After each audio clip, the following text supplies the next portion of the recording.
Thank you for listening to Depictions Media Radio.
Welcome back, everyone. Our next guest is an esteemed educational consultant in early childhood education and renowned parenting coach. Danielle Lindner is also an accomplished entrepreneur and author. She holds a master's in education and elementary education honors from Fairleigh Dickinson University and is the founder of the London Day School, a prestigious institution that provides nurturing and enriching environment for young learners. Danielle was also recognized as a top 25 leading woman entrepreneur by Leading Women Entrepreneurs and Business Owners, a network home to the impressive roster of talented female entrepreneurs. So, why don't we welcome Danielle to the show and ask her a story about how she actually got started down her path and what led her to her successes.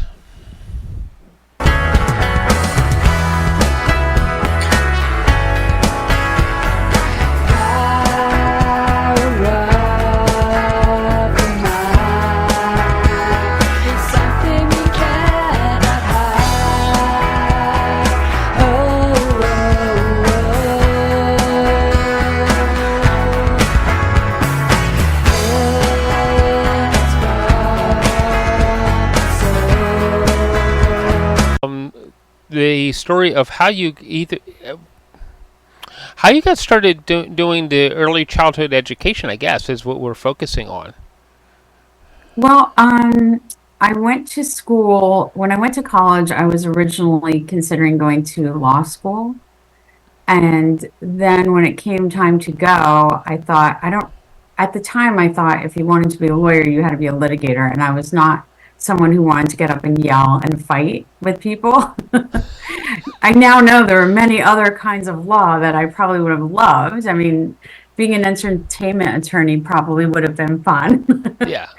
But I decided that I'm going to, I loved kids, I loved babysitting, I loved working with children. And so I decided I was going to go back for my master's in elementary education. Mm-hmm. And I started teaching in the public school system. And then after I had my children, I left and I was in the corporate world for a long time. And then I noticed that my kids were I also had worked in a preschool when I was in grad school to make money for grad school. I worked as a preschool teacher and I loved it. And I realized that was the only job where when I went home at night, I still wanted to go back the next day. Like, I just loved it. So I went for my master's. I got that done. I worked in corporate, totally not with kids. It was recruitment process outsourcing, doing operations. And then when I had little kids, I noticed that the preschools they were going to weren't really offering much other than, say, a babysitting type of environment. And one day I said to my husband, I would really like to open a preschool that focuses on STEM and character education and foreign language. And, if we have children here, 4 to 8 hours during the day, we should really be utilizing that time in a really productive way. And Hmm. so he said, okay, go ahead. Oh, And that's good how for I started you. on the journey. Um, it was really much harder than I thought it was going to be. Um, but now, 14 years later, looking back at the first 2-year-olds we had that are now amazing high school kids, that they're well adjusted and they're kind and they've taken what they've learned in preschool and it's gone with them. I know it was worth it, even though Yeah, it was very tough in the beginning. yeah. But my my first stab at say preschool or daycare with my first child was an absolute nightmare, and they locked her in a closet. What? Yeah, and That's um, horrendous, but I hate to say that it's something it's I've heard of before from, horror yeah. So stories. so when I was actually researching who you were and everything for this particular podcast interview, I was like, wow, she's amazing. Why couldn't you have been my first? It's like, and then I also saw that along with the early childhood education, did you also write children's books? So I Yes. had to toss that in there. I know it wasn't officially in the interview notes, but hey, you've done it, Why not?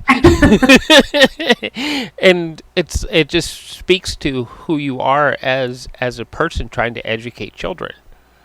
Yeah, You know. I started writing the books because I saw kids having issues that weren't being addressed, like separation anxiety and being afraid of the dark or having low self-esteem, having tantrums. And I wanted to write books that could be used as a part of our preschool curriculum to teach kids in a fun and relatable way that, just because you got glasses, doesn't mean you should be embarrassed. Like, it's a great thing, it's exciting, or Hmm. just because, why are you afraid of the dark? Let's dissect it and realize it's shadows, it's this, and let's make it fun. Make the and topics that were really like worrying them all the time. Let's like not skate away from it. Let's kind of address it in school in a safe environment. Like separation anxiety. I know you're sad, mom left, but what do you think mom's doing right now? You probably think she's going off to a party, having a great time, doing all this fun stuff. But no, she's at her job, whether it's being at home and getting things ready at the house, Hmm. or whether she's at a corporate job, and this is your job. And trying to explain to kids because I think kids are a lot smarter than we give them credit for. So that's really what the curriculum is all about, and it's about giving kids a real stewardship about their lives, letting them know that they can do things to make the world a better place, and that being kind and caring and considerate of others will make their lives better, and then the lives of their friends and family better as well. So that was really the key for me Hmm. to be able to get, I have these kids for such a nice block of time, and they're not always getting character education at home. Some parents are amazing at it, and some parents, they need character education.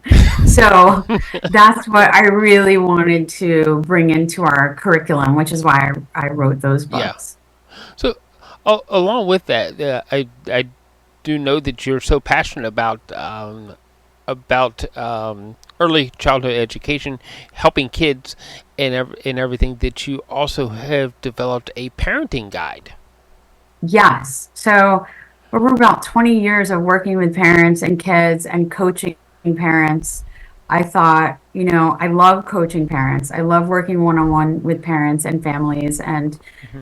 when we work together, there's never been a problem we haven't been able to, work through with good tools and strategies. But I can't be everywhere, every moment in it with every family. So I thought it would be good to write a little pocket guide with just a couple of the ideas and strategies that parents could use right away for some of the bigger issues that seem to come up all the time, like separation anxiety, like biting in school, children who tantrum, children who are having, you know, very bad shyness or, communication issues. And I figured I should just put it in a book, and that way it'll be accessible to everybody. Yeah.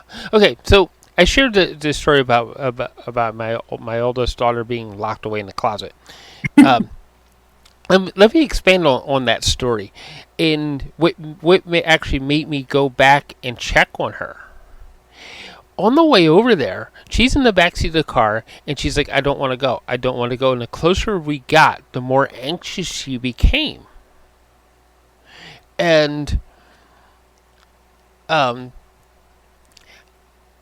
something just it tickled me in the back of the neck and said, "Go back and knock on the door and find out what's really going on," because it was uncharacteristic of my kid. She's a happy kid, happy-go-lucky kind of kid, Yeah. right?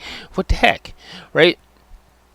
So I noticed somewhere in your writings that you talk about intuition, and should parents stow the intuition away or follow through on it? I think there's a real balance between intuition and just anxiety. But I think intuition is a gift. We've been given this gift, and there was a book written by a former police officer named the called "The Gift of Fear," Hmm. and it talks about things like, you know, if you're, say, a woman and you're in an apartment building and the elevator door opens and you see someone in there that your intuition is saying, this doesn't look like a safe person, um, trust that, trust it. What's the worst and don't go in the elevator. What's the worst that happens? You offend some stranger that you don't know because you're like, oh, I'm going to take the next one. And I think that goes with our kids too. Like if something in your mind is saying so strongly, something is not right here, follow it up. What's the worst that happens? They're fine. um, and I think that, you don't want to be checking every single day, calling every hour on the hour, because then at some point, they're not able to get their full day of school, and they're not being able to get the full experience of school. But I think, like what you were saying, something was wrong and you could sense it. And I would have done the exact same thing. I think that as parents, we just get the sixth sense, and it's important to follow up on those things. And it is a gift. It's a gift Right. because who knows, you saved your child from who knows what, by just following that. Yeah. Um, it, the idea of listening to our kids. What about that? Is like, because I obviously I was listening to my daughter the whole Right. time. I was really listening, not just hearing her, right? Right. So so what about that? How deeply should we be listening to our kids? Well, I think we look for patterns. So if your daughter every day said, I don't like school, I don't like school, Hmm. and you went and visited the school and you maybe observed without her seeing you, and you saw her playing and you saw her having a great time, but the next day she said, I hate school, I don't like school, then I think you have to take it with a grain of salt and just know that, she likes school, but she also likes being with you, and she knows that if she pulls your strings, maybe you'll keep her home for the day and, do something special. um, Hmm. but if your daughter keeps saying, I don't like school, I don't like school, and you go into the school and things, you're seeing things that don't seem right, then you need to listen to your kids. I think, we would, we, we would have kids often, kids that I would work with, where the parent would say they're getting, bullied in school, they don't have any friends, and Bobby and Johnny and Sally, they're so mean to him. I wrote actually a paragraph, a chapter about this. They're so mean to him. They're hitting him every day in school. And my first response was, oh, that's terrible. You need to talk to the director of the school. You need to get a visit, see what's going on. And it turned out that those children didn't even exist in the school. They were not even students. There was no one in the school with those names. And when the mom went to observe, from far away, he was having a great time, best time ever. But he was just the type of child that wanted to pull on her strings and, get what he wanted. He'd say, I don't like my lunch because it's this or that. I don't want to go to this thing because of this or that. And after a while, you start to realize when you're being played, and when there's really something, when it's not cry wolf, when it's like this is a problem. So it's a balance, but I think we always have to listen to our children initially. We always do. Yeah. Um, but if something keeps going and it's, like I said, a pattern, then it warrants more investigation. And then sometimes you're like, okay, look, you're going to school. I know you're having a great time. Let's move on. Like, I'm not falling for this. Yeah. Okay. Yeah. Well, I do. I at one point I volunteered at one of my kids' schools, and I volunteered there not so much because I wanted them to have the best of education, especially in the preschool kindergarten area, because I know it's a great building block, right? And you Right. talk about how great of a building block that is. Um, and so I volunteered there so she could have that best education, and we both had a great time at that school. So I even got to teach a math class Oh, to wow. 5-year-olds. Oh yeah, I should say that by way of education, I have a chemical engineering degree, so I Oh, was wow. well qualified to teach Yeah. 5-year-olds math. But we had a great old time. The play and everything else that went along with trying to teach them to add and subtract. So that was pretty cool. Um, you know, so going back to the building block thing, though, you you said in something else I read, you had said something really cool about how big of a building block this is for our children. Yeah, it really is. In our school, we take a scaffolding approach to learning. Hmm. And, sometimes parents will come to us and they'll say, my child is 4. They've never been in school. I mean, this is mostly post-pandemic. They haven't been in school, but now they're, let's say, 3. So I'd rather they not do the twos class or the 2.5 class.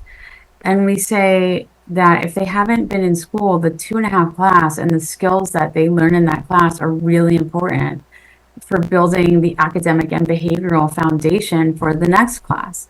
And in every class, you're building upon what they learned in the last class. Hmm. So skipping just based on age isn't really doing the child a favor. Now, I can understand you don't want an 18-month-old with a 2.5, with a 3-year-old. We would never do that.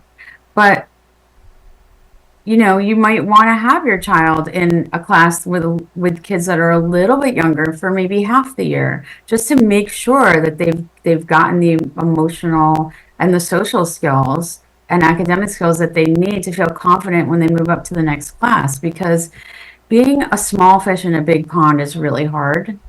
And I always say, let them be the big fish in the small pond. Let them gain some, self-esteem and feel good about themselves rather than always constantly struggling. So I think building blocks is really important, Yeah. you know.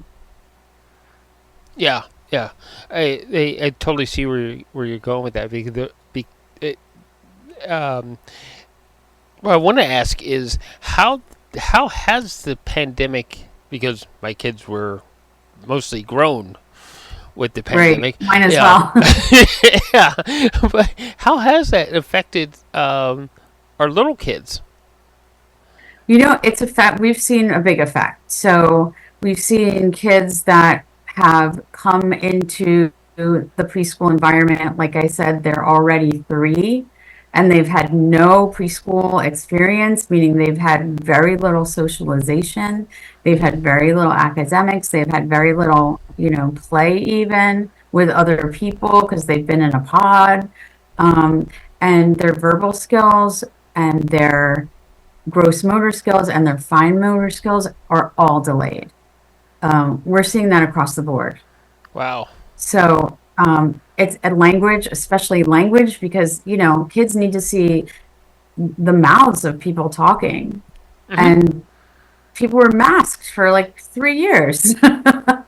So, you have someone that was born, a baby born right at the pandemic, and for the main years of their life where they need to learn the language, people had masks over their faces.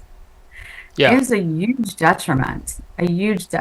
On top of that, we were also seeing kids being sick more because part of going to preschool is you get a cold, you get things, but it builds your immunity. Hmm. And the kids coming every day with masks on, their immunity was just, they weren't sick during COVID. No one was sick. There was no flu, there was no RSV in the school, we didn't have lice, nothing. As soon as the masks came off, the kids were like everything, got sick with Yeah. everything, because their immune systems, were struggling. So it's been tough. Yeah. Well, you brought up one that's a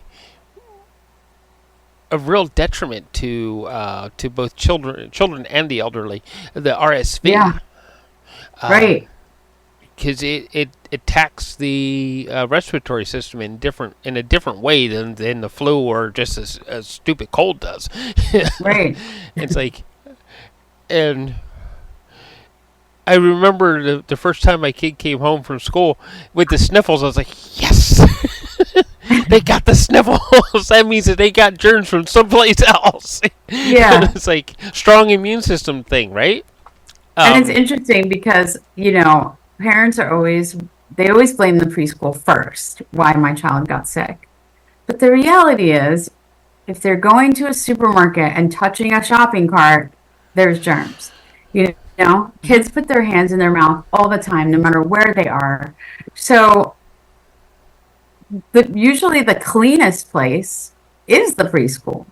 That's the place that's constantly wiping up, constantly washing hands, mhm. but not too many parents, when they're at the grocery store, are necessarily watching their children, keeping their children from putting their hands in their mouth all the time after they've touched the cart and all these things. So, oftentimes it's not the school. Oftentimes the school is the most sanitary environment, believe it or not. Yeah. Well, I know there's like for toys, for example, right? There's a standard of cleaning and sanitizing solution that I Oh think just yeah, about every there's there's preschool has to there's so use. many rules and regulations Yeah. in terms of cleaning and sanitizing and um, like above and beyond. You Yeah. know, toys are cleaned constantly, but the reality is, if you have a group of 3 kids playing with a toy and one of them puts their mouth on it and then the next one grabs it, what are you going to do? But that's, like I said, also part of building their immune system. So Yeah. it's not always a negative, but Yeah. um, yeah, so it's not always a negative. But I think when you're looking for a preschool, it is really important to make sure that they are licensed and that they do have this, cleaning standards, sanitizing standards, that that they're checking all those boxes. I have a checklist in my book too, of in the back of things to look for when you're looking for a preschool. Hmm. And that's a part of it. Like, is it clean? Yeah.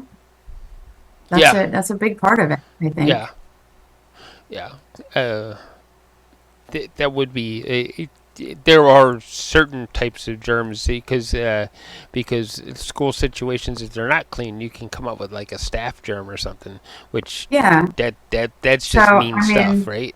I would say I'm sure 80% of schools are wonderful and clean and following the rules, but it's the 20% that you don't Yeah. want to go to. Well, they're also the ones that probably hang the kids in the closets. Exactly.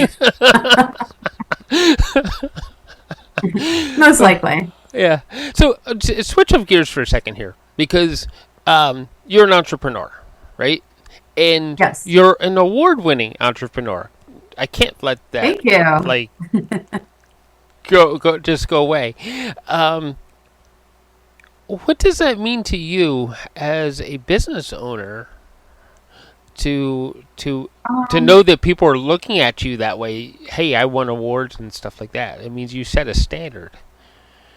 I think for me, the biggest thing was it was a great example to I have two girls, and it was a great example to my two girls that, um, you know, their father is also an award-winning entrepreneur, believe it or not. And so it's kind of nice to say, look, mom can do this too. And, just because you're a girl doesn't mean you can't, start your own business and be successful and have employees and create something amazing and wonderful and follow your dreams. Um, and I think that was the biggest thing, being having my girls be proud of me. Yeah. And also, it does set the bar really high too, because then you always want to make sure that you're on brand and that, my brand is I want to be known as the disruptor, the best preschool out there, the best program, the program that produces kids that are nice and kind and smart and, great citizens of the world. And so that's a lot of pressure because the bar is set really high when you win an award. And I'm not one of those people that can just win the award and then say, well, I got the award, so I'll just always say I won the award. I need to feel like I could win it again if it was available again. Yeah. Yeah. I understand that part. Um, what does a Danielle Lindner kid look like? How do they act? Well, do you mean my own kids or the kids that go through our No, the program? kids that go through your program. Because that's probably two very different things. That could be scary ground. Asking you Right. with your own kids. No, no, we won't go that way. No, the kids that you educate. Fortunately, I can say that people have always said that my girls, my own kids, are sweet and kind and respectful. So that's all I can ask for, right? Yeah. Um, what we hear about the kids that have graduated from our preschool from other, public schools and private schools, because we do have a 98% acceptance rate for kids, parents who want their child to then go to a private kindergarten or first grade, Hmm. is that the kids come out the most prepared academically, the most mature behaviorally, and socially, and they have a love of science like Oh, they've never seen before, and that they are the kindest kids and the most respectful kids. And that's all I could ask for. I mean, that's our goal. That's what we want. And it's funny. We had a story. We had a little boy who graduated from our program, and he was in second grade, and he was on the soccer team. And his mom said he would get the ball, and every time he would get the ball, if somebody went to take it from him, he would just give it to them. He okay, like he'd stop. And at the end of the game, she said, "Well, why aren't you keeping the ball?" And he said, well, at London Day School, we learned that it's not nice to hog stuff. We have to share. And she said, not when you're on the soccer field. Wow, that's quite an impression he made then. So maybe, we're not raising kids who are going to be, the star quarterback because they're just too nice. Well, is it? But that's okay though, right? They don't have That's to be okay. the star quarterback. But You don't have to be. if you're helping raise a kid that say, for instance, they get elected to be president of the United States. I'm saying the president of the United States because you're in New Jersey. Yeah. Great. And that president does something really kind and loving for the world to help maybe some starving kids or something because that's what they can do as president. Then that's a great reflection on your system, isn't it? Great. Yeah, I So. think that our country has lost its way for many, many years, not just this year or last year or whatever. I feel like we've really lost our way in terms of valuing character. And like I talk about trickle down education, whereas like we as parents have to be role models and teach our kids about being respectful to others and having conversations with people that have differing opinions and being respectful. You don't have to agree with everybody, but being able to have a conversation and a dialogue and be open a door for somebody, have a little courtesy. I think like I talk about how parents don't ask their kids to write thank you letters anymore when they get a gift. I mean, that used to be like there you had to do that when I was a kid, or you weren't going out to play. Like you had to get your thank yous out. That was like mandatory. Hmm. And that stuff's not really happening anymore. I think it's just we're in such a fast-paced world where everyone wants instant gratification, and we're forgetting about just the niceties of being kind. Kind Yeah. of like Mr. Rogers would say, be kind, be nice. Yeah, you think about some of the messages that we got as kids, like Mister Rogers, Captain Kangaroo, and all those. Uh, Yeah. And conflict resolution is a big part of our program. We teach mhm. kids like you need to learn how to resolve your conflict in a positive way. Screaming, fighting, grabbing, pushing, that's not good for anybody. So we try to give them strategies that hopefully they carry with them into the boardroom or the presidency, Yeah, whenever they get to that point. yeah. You brought up tantrums at some given point, and one of the things that I read in a psychology paper, I read a lot of crazy stuff, um, was the tantrum was an outcry for attention, and it's not necessarily that you should give into the tantrum, but how you should address the tantrum. And you just said something that was important with conflict resolution is how you're teaching kids how to get the right attention up front so they don't have to resort to the other tools. Right, right. Well, I always tell parents that a tantrum is definitely an outburst for attention. However, a child doesn't care for the most part whether they get negative attention or positive attention. They Hmm. just want to be seen. So focus on one, trying to give them strategies to solve their own problem, but two, if they tantrum, just say, take your time. When you feel that you're ready to come talk about this, we'll talk about it. And then when you see them doing something wonderful, catch them being good and praise them.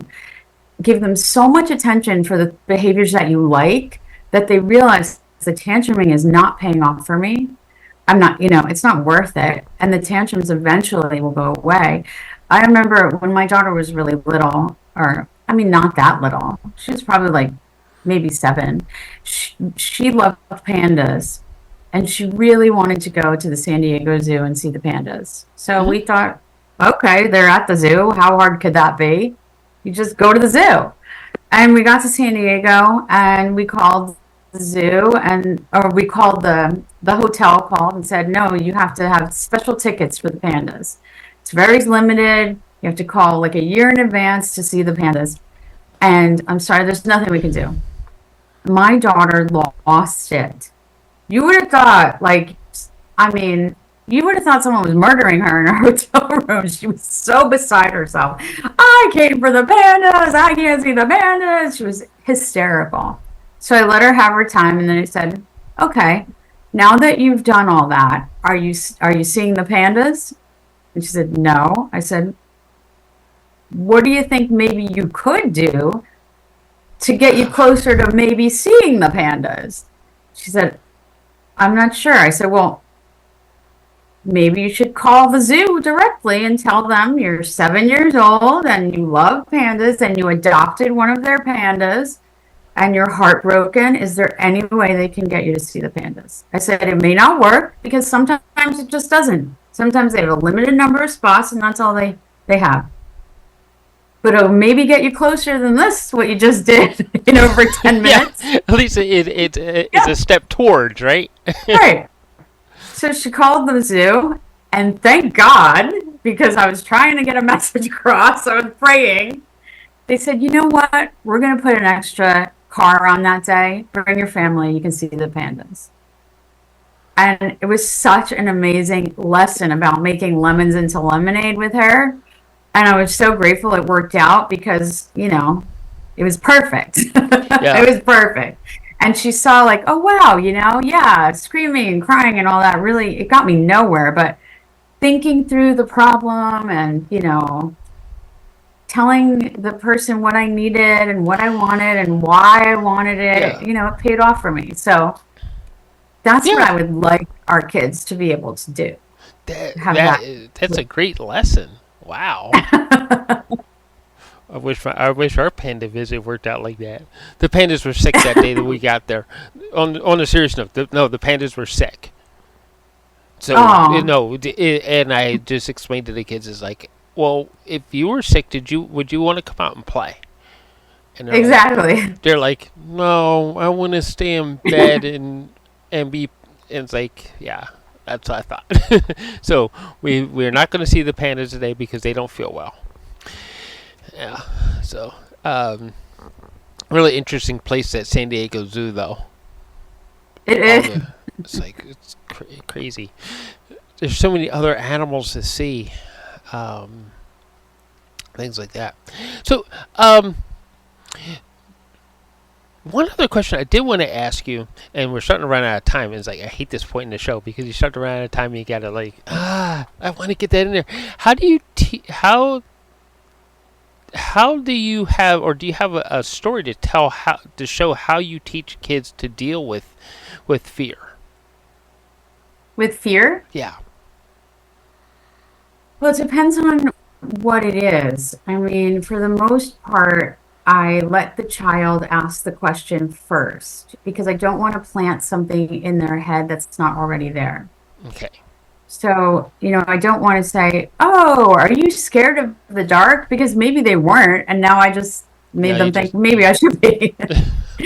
So, for the most part, I say as best as you can, break things down into easy chunks that they can understand based on their age, and just, address it from like as scientifically as you can, but as easily as they can understand.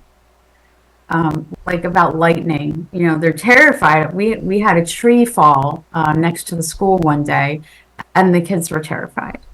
And we said, "All right, come on, everybody sit in a circle. Let's talk about what do we think could have made that noise." And then all of a sudden, they're not really thinking about that they're scared. They're kind of thinking, "I don't know, let's problem solve." And, I think trying to divert Right. them from the fear for a few minutes and get them to start trying to problem solve along with you can really help a lot. And, we got to the point where we said, let's see if we can make a noise that loud. And by hitting our laps and banging our hands, and after a while, they're giggling and laughing. And we heard another thing of thunder, and they were just thrilled. So, like, we were able to just turn it all around by just, making it fun. Now, Yeah. there's certain topics that you can't make fun. They're just, too horrific to make fun. But in that case, I say, just still have, have an open mind, and sit down with your child and ask them what's making them scared, and try and focus on whatever good you can find in the situation, and focus on that rather than the bad thing that might have happened. Yeah. Yeah. Okay. So, um, with that, the best ways to find your books, and maybe if, maybe even work with you, especially if Yeah, they're sure. in New Jersey. So Right? if parents would like to work with me one-on-one with Mm-hmm. parent coaching, I always do a complimentary consultation to see if it's right for them and their family. And they can find me at daniellelindner.com.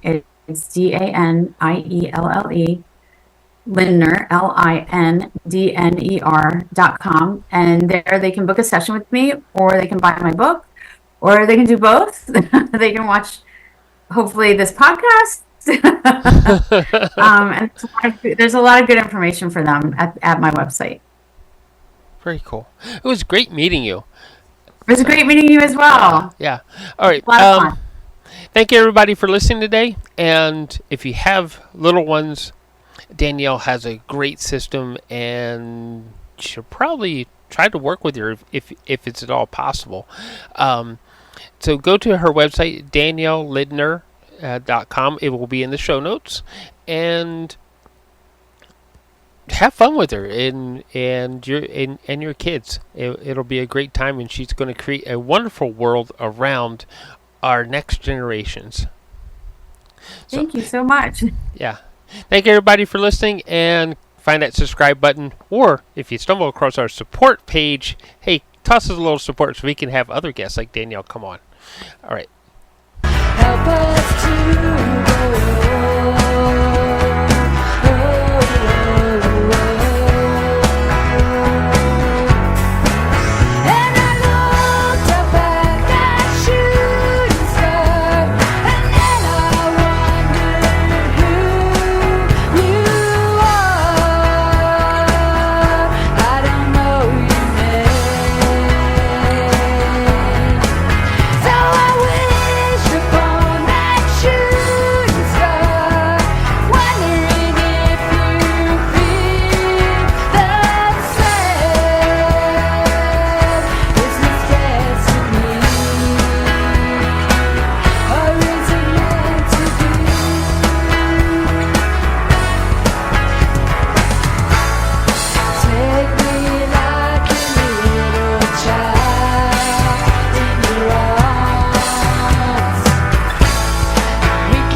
This show has been produced by Depictions Media.